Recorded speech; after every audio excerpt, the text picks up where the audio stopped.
Who would be? What?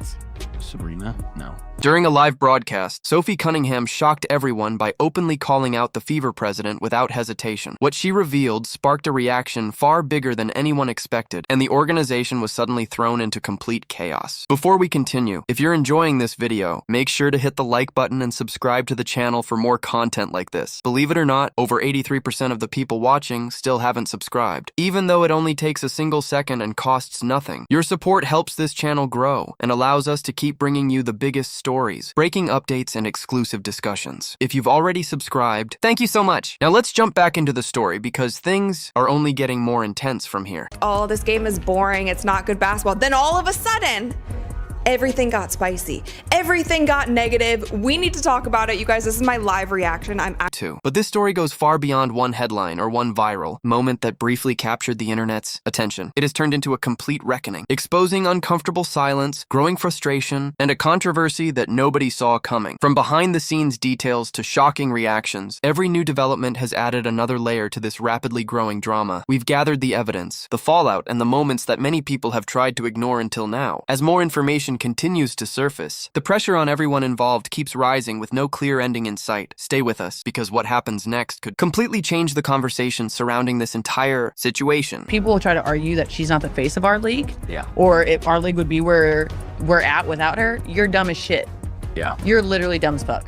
You guys played at Iowa. It looked like an ordinary post-game interview until Sophie Cunningham completely changed the conversation. With one fearless statement, she declared that anyone who refuses to recognize Caitlin Clark as the league's biggest star is ignoring reality, and her words spread instantly online. Fans flooded TikTok, Instagram, and X with clips, calling Sophie the player who finally spoke what others refused to say. Her message wasn't just about one teammate. It challenged the league's leadership and the silence surrounding Clark's treatment. As social media exploded, the Fever organization struggled to respond while the debate grew louder by the minute. From that moment on, this was no longer just basketball. It became one of the biggest stories surrounding the WNBA. I got her, but at the very end, and I'm not saying this is what caused it, but she dipped a little bit. Yeah. Like but she did dip. And then right when I was like, oh shit, like my bad. Not really my bad. And then they both came at me. I was like, fuck it, come. Did you get fined for that?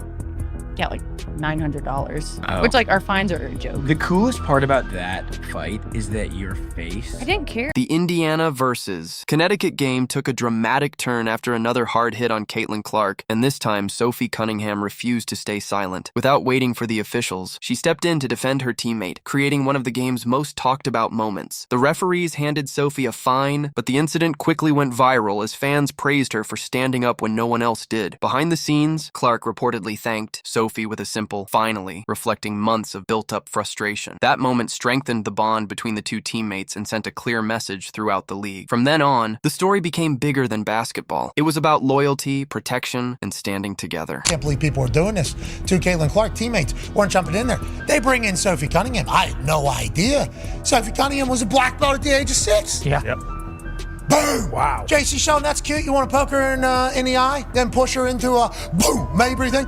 Go ahead. I'll take a take foul, and you'll eat the deck a little bit here. And then we'll get out. I love it. I know people aren't going to like this. I like the Connecticut team doing what they did as well. In San Francisco tomorrow. You're on the Las Vegas Strip. What can the Las Vegas expect from Sophie? Oh, you know what? I'm just gonna be me. I don't go in there trying to predetermine anything. I'm dialed in. I need to focus on hitting my shots, making sure I'm executing the schemes right. I'm not focused on the extracurricular activities. And you know what? During that, it was just part of the game. I think the refs had a lot to do with that. It was a build-up for a couple of years now of them just not protecting, the star player of the WNBA. And so at the end of the day, I'm going to protect my teammates. That's what I do.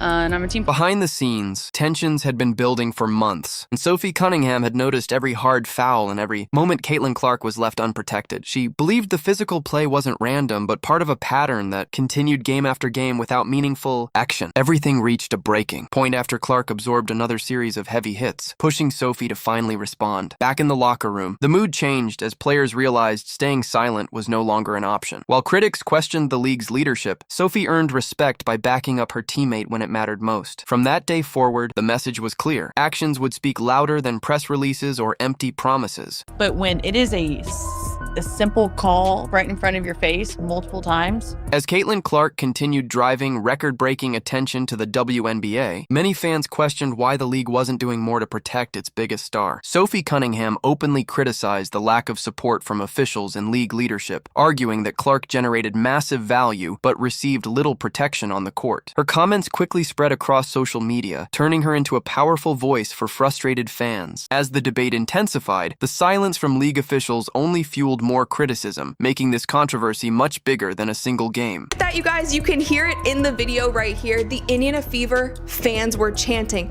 "Sophie, Sophie."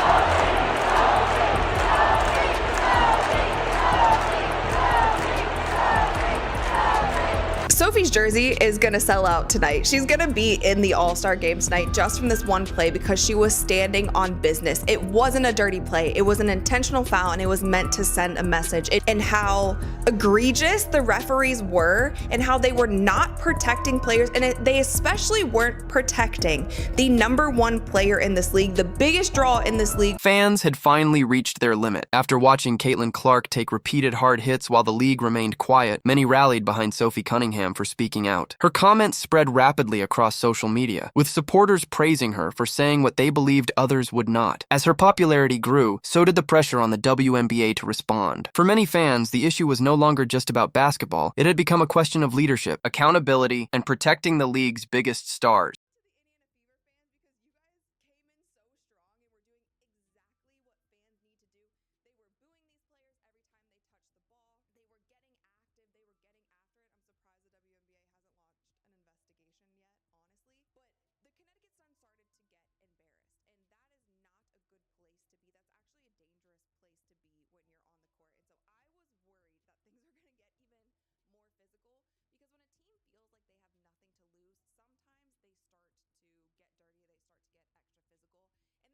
By this point, the conversation had grown far beyond Caitlin Clark alone. Sophie Cunningham's comments sparked a wider debate about how the league treats its biggest stars and responds to criticism. Many fans believed she exposed frustrations that had been building behind the scenes for a long time. While league officials stayed largely silent, public support for Sophie continued to grow. The controversy left the WNBA facing increasing pressure, with many wondering whether meaningful changes would follow or if the debate would continue. As the spotlight became even brighter, every decision the league made was closely watched by fans and the media alike. One thing was clear: the story was far from over, and the pressure to respond had never been greater.